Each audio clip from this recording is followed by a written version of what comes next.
Hi everyone, I'm Nathan Hoad, as was alluded to by Mike. I'm a senior software engineer here at Bloomberg. I am on the distributed storage team. I've been a part of the company for about 7 years now. Let's move on. So a quick agenda for today. I'll talk a little bit about who we are as a company, some more about the storage group and things like that. Some information about our Ceph clusters to give context for what I'm talking about.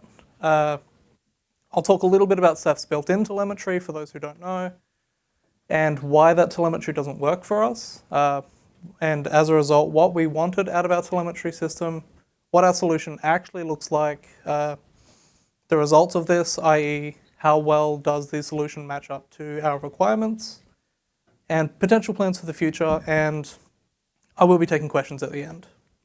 So, firstly, Bloomberg. We're a financial technology firm. We were founded in 1981.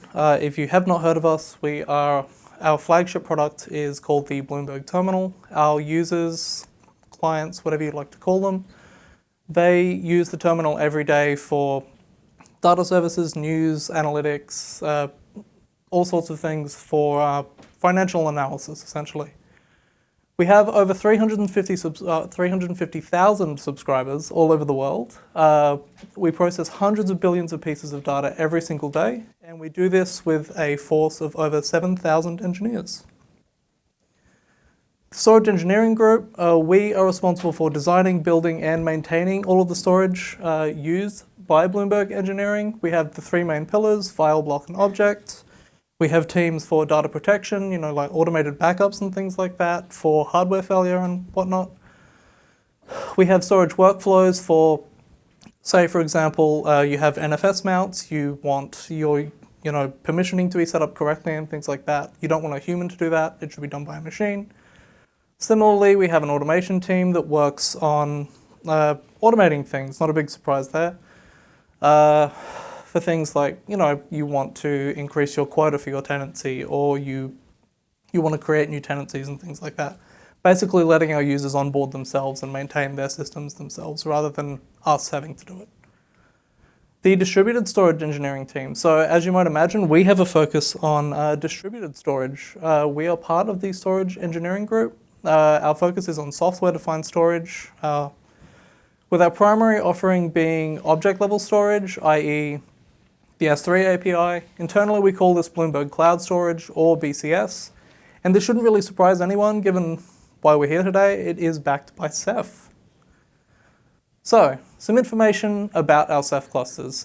Given that we are very heavily object-focused, it shouldn't come as a surprise to anyone that we are heavily Rados gateway-focused.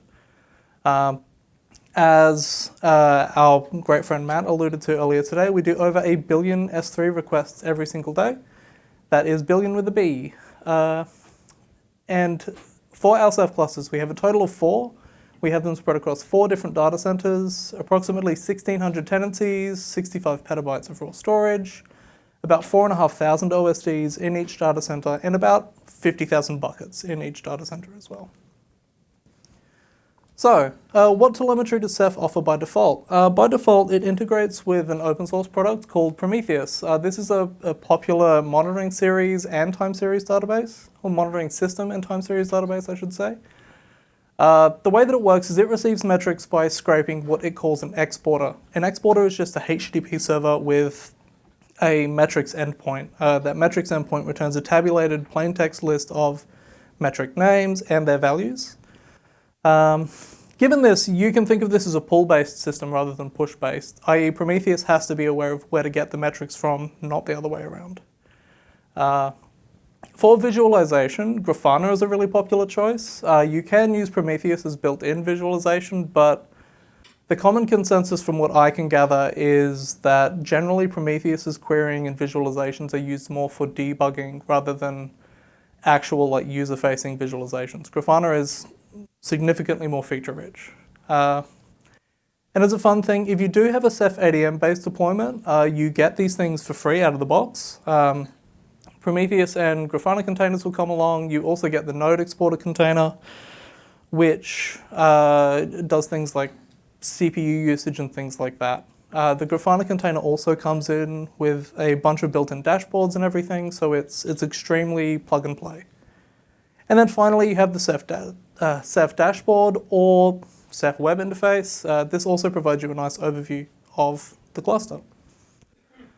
So why doesn't this work for us? It sounds pretty great, but number one, the documentation already notes that the plugin will be slow when you have over 1,000 OSDs. From earlier, I said we have 4,500 in each of our clusters, so that ship has well and truly sailed. Next is another scalability issue. Only the active manager actually provides the metrics. This is a huge bottleneck because it doesn't matter how much you scale up your metric collection. At the end of the day, you're talking to a single process on a single machine. And finally, the stats are actually just too high level for us. We need stats on heavily Rados gateway focused. So we want user level metrics and user level metrics on quota usage, throughput, how lifecycle policies are going and things like that. And the Prometheus stats don't provide any of that insight. So from this, we can come up with a list of our requirements. Number one, it should be as real-time as possible for both ceph level and Rados gateway level metrics. We want to know things like cluster throughput, PG status, bucket count, garbage collection, all of that sort of thing, with the idea being that the more real-time it is, the more responsive you can be to potentially arising issues. Scalability is obviously an important thing. We want it to be an intrinsic part of the system that you can scale tasks up and down as necessary. You shouldn't have to put a lot of work into breaking up your tasks so that you get fair distribution over your system. And of course that means that it should be a distributed system as well, and fault tolerance should come along for the ride. Thirdly, it should publish into Grafana. We have a major installation of Grafana here at Bloomberg. Basically, any and all metrics will go into it. This means that to give our users the best and most expected experience, we should be publishing into Grafana because that's where they would expect to look. And fourthly, it should be easy to extend. If you've ever run ceph or Rados gateway admin --help, you'll see there's a million subcommands, and you can get basically anything you can imagine out of this system. So as those metrics become relevant or you discover them, it should be easy for us to expose them via dashboards, either to ourselves or to our users. So our solution, at a high level, it implements the publisher-subscriber model. If you are not familiar with what this is, I will talk about it in the next slide. It is built on open source technologies. There's no need to rebuild the universe for this. Thirdly, it's written in Python. This lends itself to being very easy to extend. I'll have some example slides later that show some code demonstrating this. And fourthly, the technology choices that we've made make it really easy for us to scale up and down. More on that later. So, the pub sub model. You have three major components. You have a publisher, a message broker, and a subscriber. As you might imagine from the name, the publisher is responsible for feeding data into the system. The message broker is responsible for receiving that, storing it as appropriate, and then sending it out to appropriate subscribers. And the subscribers are responsible for receiving this information, processing it in whatever application-specific logic you have, and then notifying the message broker that the processing is complete and it can be removed from the queue. This is nice because you can independently scale any of these individual components depending on what your needs are. So say, for example, your subscribers are scraping websites and you want to be able to scrape more websites at a time. You can either optimize this case individually so that you're processing them faster, or you can just run more processes. It makes it quite easy. Also, in terms of fault tolerance, this is quite nice because, say for example, this topmost subscriber processing message 1 crashes. What will happen is the message broker will notice that the connection has been lost, message 1 has not been successfully processed, and it will redirect it to the next available subscriber. So that's a high-level overview of PubSub. Some more specifics on our tech stack. For our message broker, we went with RabbitMQ. It's highly flexible. You can do a lot of different things with it depending on what your needs are. And we have a dedicated team at Bloomberg providing support for this. So we don't have to go through with the maintenance burden of owning yet another system. Secondly, we have Celery. If you have not heard of Celery, it is a Python framework for implementing a task scheduler. The way I describe this to people is that it is good for turning code into messages. When you use vanilla RabbitMQ, you have to care about your serialization formats of your messages as you feed them into the broker. This, for the most part, takes that away from you. And thirdly, as I have already alluded to, Grafana. Grafana is important for us, and we have a dedicated team providing support for that as well. More information about RabbitMQ. So it has client libraries in every major programming language. This speaks to its popularity. There's a lot of existing knowledge out there. If you have a question, someone else has probably already asked that question before, and someone's probably already answered it. The way that it implements pub/sub is publishers write to an exchange and subscribers consume from a routing key. And the way that you join these two things together is dependent on the type of exchange. So for example, the most common would be a direct exchange. That's a one-to-one mapping of one exchange to one routing key. Then you have fan-out, which is very similar, except it's more of a broadcast system, so you can do one exchange to many routing keys. And then finally, you have topic-based. So say you had an exchange called news, you could have routing keys for news.bloomberg or news.cnn and things like that, and your subscribers can decide which they would like to consume from using patterns like news.star, for example, to consume them all. This is where our scalability comes in. RabbitMQ doesn't really care how many subscribers you have connected. So as a result, to get vertical scalability, you just run more subscribers on the hardware that you have. And to scale horizontally, you basically do the same thing but with adding more hardware. You're just running more subscribers on a different machine. And finally, it's boring technology. So what I mean by this is it has been so battle tested and it's been around for so long now that it's a safe choice. It's no longer exciting. It's like picking Microsoft Word or Postgres. It's a good thing. Like, safe is good. Celery, as I alluded to, tasks are just functions, like they're just literal code. You get to forget about how you serialize messages, which is nice. It also decouples you from your message broker. If you decide for whatever reason RabbitMQ is not for you, you can move to Redis by changing a single line of configuration. And being a task scheduler, it has all of the regular primitives you would expect from that sort of system, like you can group functions, delay them, add callbacks, all that sort of stuff.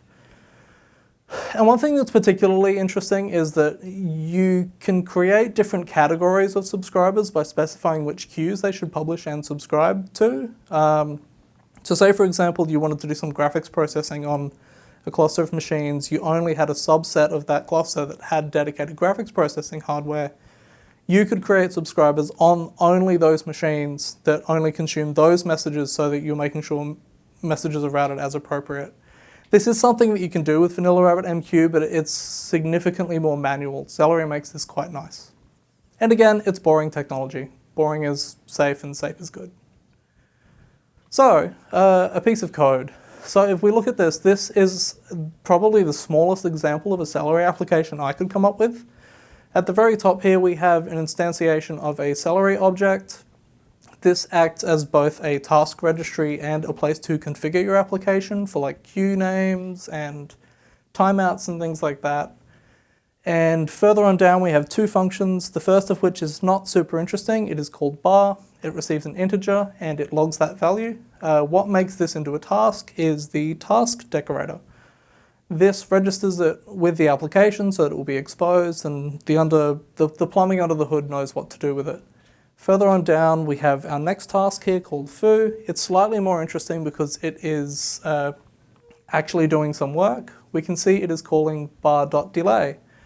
So if you've used Python before, you'll know that bar.delay is like a delay method doesn't normally exist on a function like that in Python. This is something that the task decorator will add for you. This is nice because under the hood what this is doing is it's serializing a message saying we would like to asynchronously call the bar function with the argument 55. It will pass that off to RabbitMQ where it gets consumed by a worker and then processed appropriately. It's good because it feels quite natural. You don't have to write a lot of plumbing and like I'm manually serializing this thing. It's a nice experience. And then secondly, we are calling bar as a regular function. They still work as regular functions. So this is nice for a couple of reasons.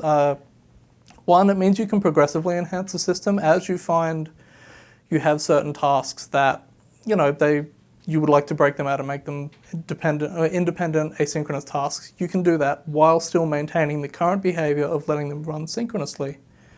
And then finally at the end we have a small example of using group and signature to kick off a bunch of tasks all at once and wait on the result of all of them.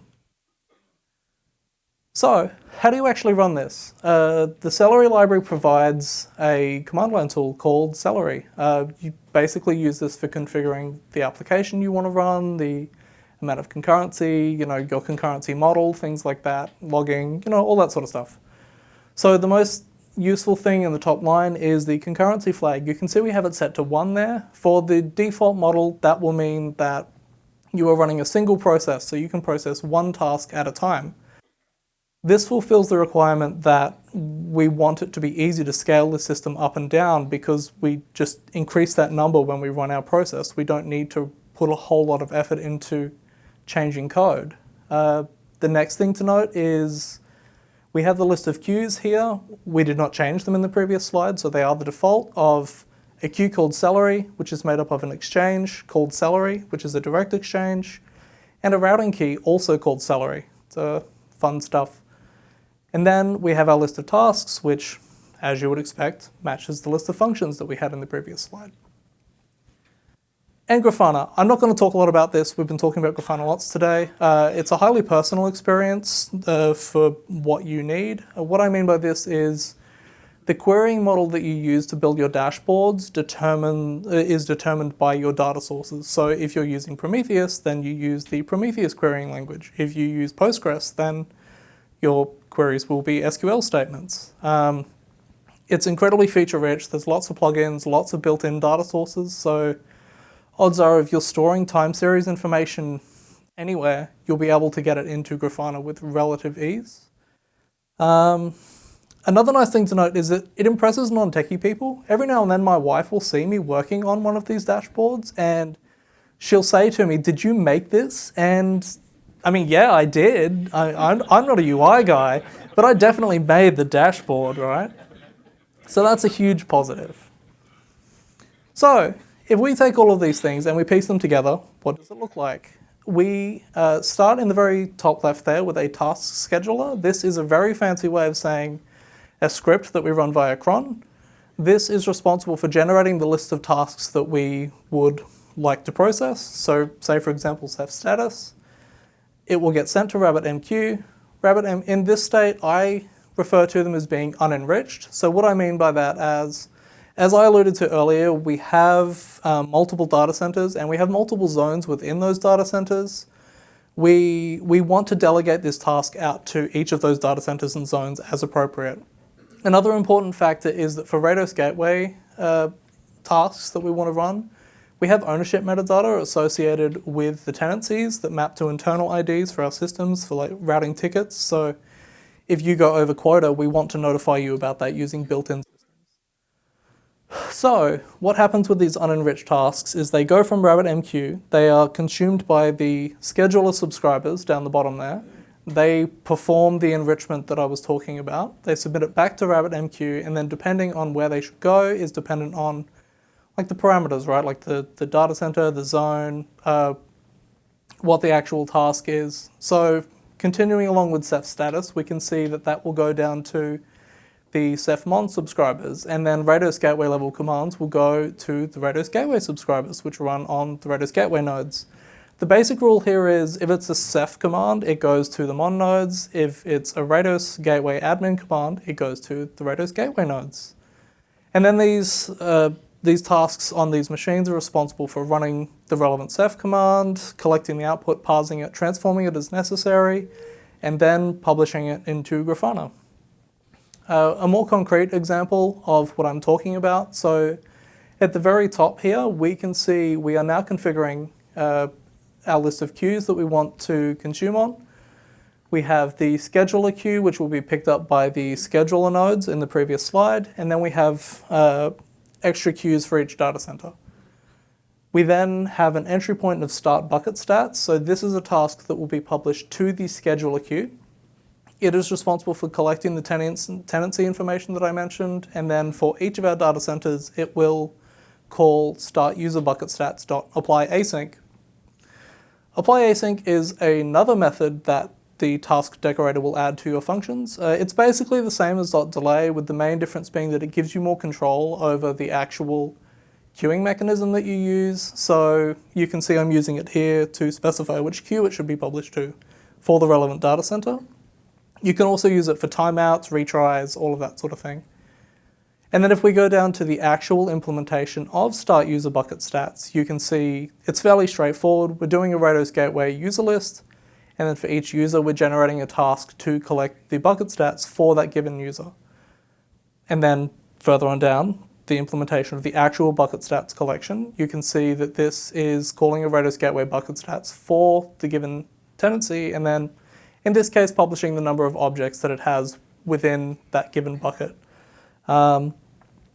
This is quite nice because it's clearly a highly flexible system. You can change this. Say, for example, you decided that collecting these metrics at a user level is not fast enough. You want to collect them at a bucket level. Then you could do a bucket list on your user and then collect the individual bucket stats. And when we have like 50,000 buckets, that would generate 50,000 tasks. The limit here is not that we're going to run 50,000 tasks at once. It's determined by the concurrency we had earlier. So this is nice because it gives a sense of the scale, and breaking your tasks up into as small a task as possible will give you the best concurrency and like the best responsiveness in the system. So the results of this, as I said, it's very responsive. We can collect metrics in under 5 minutes.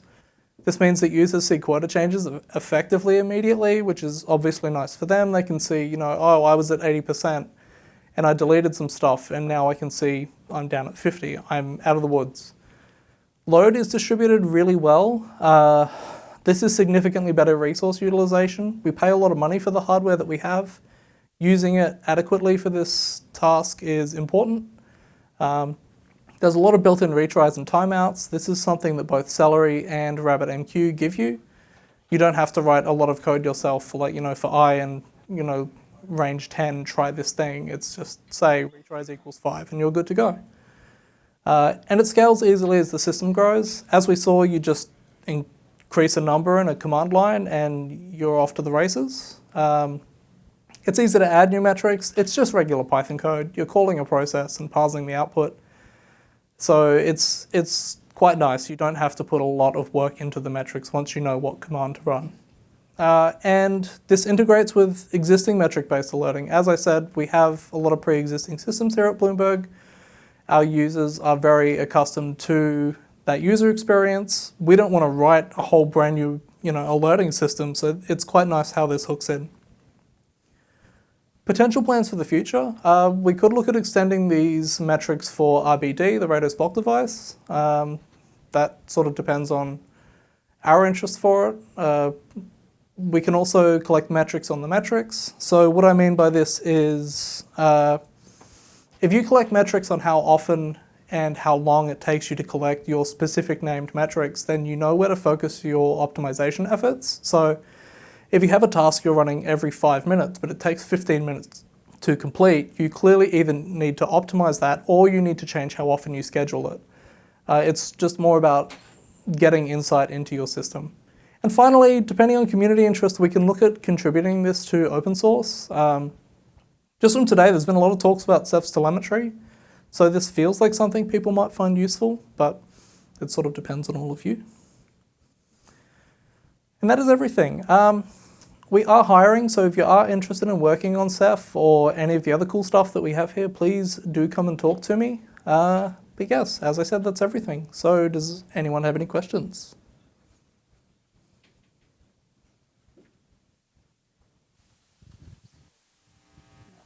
I'm sorry. Hello? Yeah. Hi. I'm double mic'd. So is it on? Yeah. That feels pretty on. You mentioned that this is really cool. You mentioned that you have like tens of thousands of buckets, right? Mm-hmm. So that becomes like a cardinality problem in any of the monitoring systems. And we have that. I'm really interested to monitor like all of those really cool perf dump outputs from each OSD, like all the op latencies, everything. But it becomes like in the old school monitoring stack that we have at CERN, it's like you can't search, you can't find out we want to find out which was the slowest disk over the last 24 hours, things like that. Are you able to get like top, like filter and get top, say like the bucket that had the most IOPS over the last day or things like that? Have you? Yeah, totally. solved this I problem? mean, Yeah? like this sort of comes back to what I was saying about Grafana, right? Like it's heavily dependent on what you're using for your time series information. Exactly, And so I can't really speak specifically about the time series database that we're using to back Grafana here, but that I personally feel that yes, it would be easy to get that information out. Like the querying model lets you do, you can select a given OSD and you can say, hey, give me what were the IOPS, like the maximum IOPS for that time range, or you could do over time. But yeah, it's heavily dependent on what you're using for your time series data.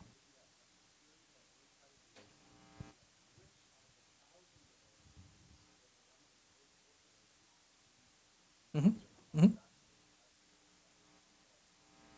One of the things I want to add is Telegraph has a Ceph plugin that also helps us publish this data on a per node basis. Mm-hmm. So that scales well when you throw in more number of nodes and more OSDs on a node.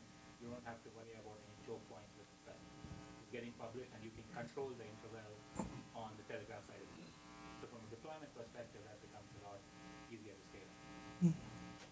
Yeah, that's actually a really important note, is that this is more focused on like overall cluster level metrics and like Rados gateway level metrics. For doing like individual like node level metrics, like what you're talking about for what OSD is giving me trouble, you can use things like Telegraph. They may give you more you want.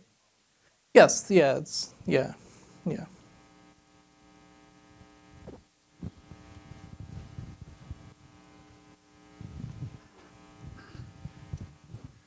Yeah, I just want to comment. I think there's a lot of interesting stuff here, especially the Rabbit integration and scaling. But I want to draw you to mention that there is upstream work going on that I think is possibly convergent with some of this. There's a new thing called the Ceph exporter daemon that's running per node in containerized environments or be deployed other ways. That's designed to sort of vacuum up all the perf counter information and maybe some and that those let's say the RWs or other daemons as it grows, I think, have and then there's more types of metrics being. There's extensions to the perf counters interface being created to make it more hierarchical, and then, for example, RWs are gaining the ability to sum up counters per bucket and per user, and those are flowing through that system. And so those would be interesting types of things to potentially have this thing talk to.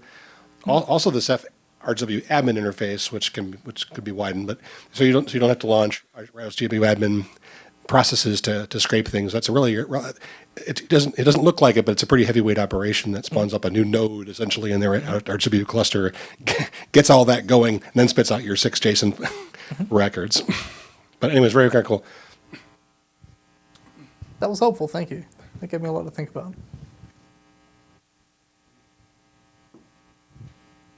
Nope. Thank you, everyone.